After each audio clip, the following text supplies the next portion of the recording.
হাম প্রায় নির্মূল হতে চলেছিল। 300-র বেশি শিশু মৃত্যু আমাদের বহন করতে হচ্ছে, বাংলাদেশকে বহন করতে হচ্ছে, বাংলাদেশের মানুষকে বহন করতে হচ্ছে। সেই মৃত্যুর দায় আমাদের বিগত সরকারকে যেমন দিতে হবে এবং তার যথাযথ বিবেচনা, যথাযথ তদন্ত সাপেক্ষ ব্যবস্থা না নেওয়ার জন্য বর্তমান সরকারকেও দিতে হবে। একই সময় আমরা দেখতে পাই বিগত ইন্টারিম সরকার প্রধান, সাবেক প্রধান উপদেষ্টা ইউনূস জাপানে গিয়ে জাপানি শিশুদের সাথে পুষ্প বিনিময় করছেন। বন্ধুগণ, আমার দেশের বাদামি বর্ণের শিশুদের এই মৃত্যু, আমার দেশের আমার ভাইয়ের সন্তানের মৃত্যু, আমার পরিবারের সন্তানের মৃত্যু বিগত ইন্টারিম সরকারের কাছে শুধুমাত্র একটি ট্রানজ্যাকশনাল ফল্ট হিসেবে রয়ে গেছে। 90-এর দশক থেকে যে ইপিআই প্রোগ্রামের মাধ্যমে বাংলাদেশে প্রতিষেধক টিকাগুলো আমদানি করা হতো, বিশ্বের বেশিরভাগ দেশে যেখানে ইউনিসেফ এবং জিএফভিআই নামক একটি কর্পোরেশন, একটি প্রতিষেধক সংস্থা টিকা সরবরাহ করত, সেখানে আমরা দেখতে পেলাম কিভাবে বিগত সময়ে সকল ধরনের সতর্কবার্তাকে উপেক্ষা করে তৎকালীন ইউনূস সরকার, তৎকালীন ব্যর্থ স্বাস্থ্য উপদেষ্টা নূরজাহান বেগম টেন্ডার আহ্বানের মাধ্যমে টিকা ক্রয় করতে চেয়েছিলেন। টেন্ডার আহ্বানের কারণ কি?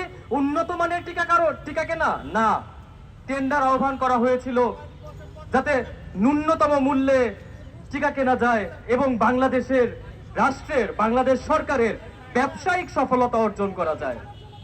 জীবনের সফলতা এবং নিরোগ সুস্থ শিশুর জীবনের চাইতেও এখানে গুরুত্বপূর্ণ হয়ে দাঁড়িয়েছিল ব্যবসায়িক সফলতা অর্জন। এবং আমরা জানি এখানকার গ্রামীণ কর্পোরেশন, এখানকার ইউনূস সরকার এবং এই নূরজাহান বেগম, যারা ব্যাংকার, যারা আমলা এবং যারা এনজিও মুখী এই সরকারটা গঠন করেছিল, তাদের কাছে আসলে জনসেবা এবং সমষ্টির উন্নয়নের চাইতেও গুরুত্বপূর্ণ মুনাফা অর্জন, তার চাইতেও বেশি গুরুত্বপূর্ণ ব্যবসায়িক লাভ, ব্যবসায়িক প্রবৃত্তি।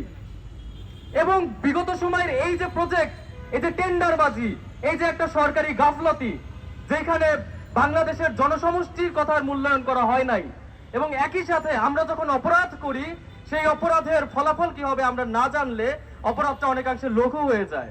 কিন্তু আমরা জানি ইউনূস সরকার যখন এই পলিসি গ্রহণ করতেছিল, যখন ওপেন টেন্ডারের মাধ্যমে তারা টিকা কেনার প্ল্যান করতেছিল, তখন অনেক সংস্থা, ইউনিসেফ সহ আরো অনেকগুলো সংস্থা তাদেরকে সতর্ক করেছিল, বলেছিল আল্লাহর দোহাই লাগে আপনারা এটা কইরেন না। তারা প্রেডিকশন দিয়েছিল যে এরকম একটা কেওটিক, এরকম একটা প্যান্ডেমিক সিচুয়েশন আমরা পড়তে পারি। কিন্তু আমরা দেখলাম এই সকল প্রেডিকশন, এরকম ফরসিয়েবল ইভেন্ট জানা সত্ত্বেও ইউনূস সরকার এবং সেই ব্যর্থ স্বাস্থ্য উপদেষ্টা নূরজাহান বেগম একটা টেন্ডারবাজির মাধ্যমে 90-এর দশক থেকে চলে আসা, নিরবিচ্ছিন্নভাবে চলে আসা একটি টিকা প্রদান এবং টিকা সরবরাহ প্রক্রিয়াকে কিভাবে প্রশ্নবিদ্ধ করলো, কিভাবে ব্যর্থতায় পর্যবসিত করলো।